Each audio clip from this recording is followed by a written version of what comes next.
Rate দিছে ৫,০০০ টাকা যে প্রতিদিন পার ডে, কিন্তু ওইখানে গিয়ে আবার ওরা বলতেছে ওদেরকে বিকাশে আমরা ৫০,০০০ টাকা দিলে তারপর আবার চেক দিলে তারপরে ওরা আসবে।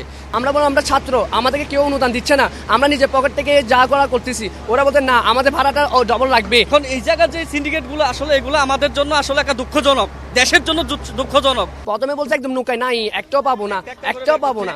বন্যার পানিতে তলিয়ে গেছে ফটিকছড়ি, হাটাজারি সহ বিভিন্ন জায়গায়। তবে ফেনীতে সবচেয়ে বেশি সমস্যায় পড়েছে। তার কারণে এখান থেকে চট্টগ্রামের আমি যেখানে আছি যে ঘাটগুলো আছে, বিভিন্ন ঘাট থেকে ইঞ্জিন চালিত যে নৌকাগুলো আছে, এগুলো যারা এখানে সমাজসেবী আছেন, বিভিন্ন সংগঠন আছেন, তারা এখান থেকে ভাড়া নিয়ে ফেনী সহ বিভিন্ন জায়গায়, কুমিল্লা সহ বিভিন্ন জায়গায় তারা নিয়ে যাচ্ছে। তার কারণে গতকাল থেকে আমরা দেখেছি এখানে নৌকা, ইঞ্জিন চালিত নৌকার ভাড়ার কিন্তু হিড়িক পড়েছে। চট্টগ্রামের সদর নৌকাগুলো মানবতার কাজে কিন্তু নিয়ে যাওয়ার জন্য বিভিন্ন সমাজসেবী যারা আছেন তারা নিয়ে এসেছেন।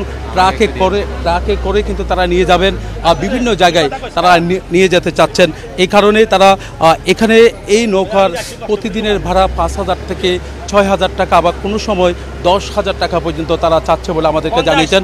এখন দেখা যাচ্ছে এই ভাড়া যখন আন্দোলনের একটা টিম এখান থেকে আমরা নৌকা ভাড়া করে নিয়ে আমরা যাচ্ছি ফেনীতে। তো আমাদের টিমটা অলরেডি সব কিছু গোছানো। তো আমরা এখান থেকে কিছু নিউজ পাচ্ছি, যেগুলো হচ্ছে যে আমাদের বিভিন্ন নিউজ আসতেছে যে ওইখানে গাড়ি ওভার নৌকা নিয়ে ওইখানে ঢুকতে দিচ্ছে না, ওইখানে রেড অ্যালাউ।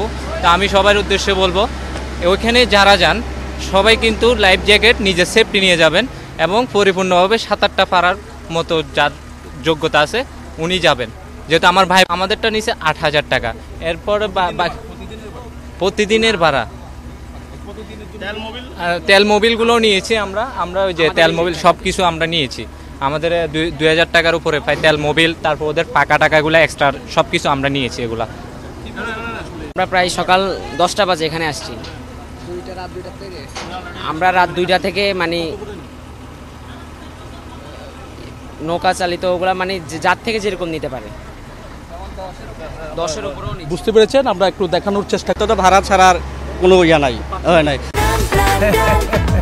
সময়টা দৌড়াবে প্রাণডাল, মুঠোয় মুঠোয় সময় পার। রেট দিছে ৫,০০০ টাকা যে প্রতিদিন পার ডে, কিন্তু ওইখানে গিয়ে আবার ওরা বলতেছে ওদেরকে বিকাশে আমরা ৫০,০০০ টাকা দিলে তারপর আবার চেক দিলে তারপরে ওরা আসবে। তো এগুলা তো পুরো একটা সিন্ডিকেট। আমরা গতকাল থেকে আমরা 3টা অলরেডি বোট আমরা ওইখানে পাঠাইছি, কিন্তু ইঞ্জিল বাহিত গাড়ি যেগুলা এগুলা ছাড়া ওইখানে রেড অ্যালার্ট, ফুল রেড অ্যালার্ট দিয়ে রাখছে যে ওইখানে ইঞ্জিল বাহিত গাড়ি ছাড়া বিপরীত স্রোতের বিপরীত যেগুলো ঢুকবে এগুলা ছাড়া আর কোনো গাড়ি যাইতে পারবে না। তো এখন এই জায়গার যে সিন্ডিকেটগুলো আসলে এগুলো আমাদের জন্য আসলে একটা দুঃখজনক, দেশের জন্য দুঃখজনক। আমরা এই পরিস্থিতিতে আমরা আসলে চাচ্ছি না যে এগুলা এইভাবে আমাদের কষ্ট, ওদের কষ্ট মানে আমাদের কষ্ট। মৌসুমও বেড়েছে। তো আপনারা যেহেতু এখানে আপনাদের সাথে তো সিন্ডিকেট থাকার কথা না, কি মনে করেন আপনারা যারা সিন্ডিকেট তাদের উদ্দেশ্যে আপনার কি বলেন? এখন এই জায়গায় যখন আসার সময় ওরা সিন্ডিকেট করে ফেলছে আমাদের সাথে। আমরা বললাম আমরা ছাত্র, আমাদেরকে কেউ অনুদান দিচ্ছে না, আমরা নিজের পকেট থেকে যা করা করতেছি। ওরা বলতে না, আমাদের ভাড়াটা ডবল লাগবে। মানে ওরা চাচ্ছে না যে আমরা ওখানে মানুষের সাহায্য করি। ওরা আমাদের সাথে একমত হচ্ছে না। আমরা অনেক কষ্ট করি, সকাল থেকে 6টার থেকে আমরা বেরিয়ে বাসা থেকে বের হয়ে এ পর্যন্ত আমরা এসেছি। লাস্টে একটা নৌকা পাইছি ওইদিকে, অনেক কষ্ট করে ও একদম কর্নারে চলে যেতে হয়েছে আমাদের। প্রথমে বলছে একদম নৌকায় নাই, একটাও পাবো না, একটাও পাবো না। আমাদের এখন ওরা আমাদের দাম দিয়েছিল ১০,০০০ টাকা। তো আমরা বলছি আমরা পার ডে আমাদের বলছিল 10,০০০ টাকা। আমরা বললাম ভাই আমরা এতগুলো তো পাচ্ছি না, আপনার কিছু কনসেপ্ট করে। ওরা বললো আচ্ছা ঠিক আছে। ওরা আমাকে ৯,০০০ টাকা বললো, আমাদের ভাই আমরা পারবো না। ওর তারপর লাস্টে আমাদেরকে বললো যে আচ্ছা ঠিক আছে ৮,০০০ টাকা দিন। সো আমরা ওইটা নিয়ে এগিয়ে আসছি আর কি। কতদিনের জন্য আপনারা নিয়ে ওখানে যতজন মানে যতক্ষণ লাগবে আমাদেরকে, যতদিন লাগবে ততদিন আমরা কাজটা করে যাব। যে এত ক্ষয়ক্ষতি হচ্ছে এটা কিন্তু আসলে প্রশ্নযোগ্য না। আমাদের এত ভাইয়েরা এত বন্যার কারণে এত পান হারাচ্ছে, আমরা এগুলো দেখে আমরা ঘরে বসে থাকার মতো জ্ঞা পাইনি আমরা। সেজন্য আমাদের কান্না করতেছিলাম বলে মনে মনে আমরা বলছি কেন কান্না করবো, ওখানে যে কান্না করবো ওদের সাথে যাই। সেজন্য আমাদের উদ্যোগটা নেওয়া।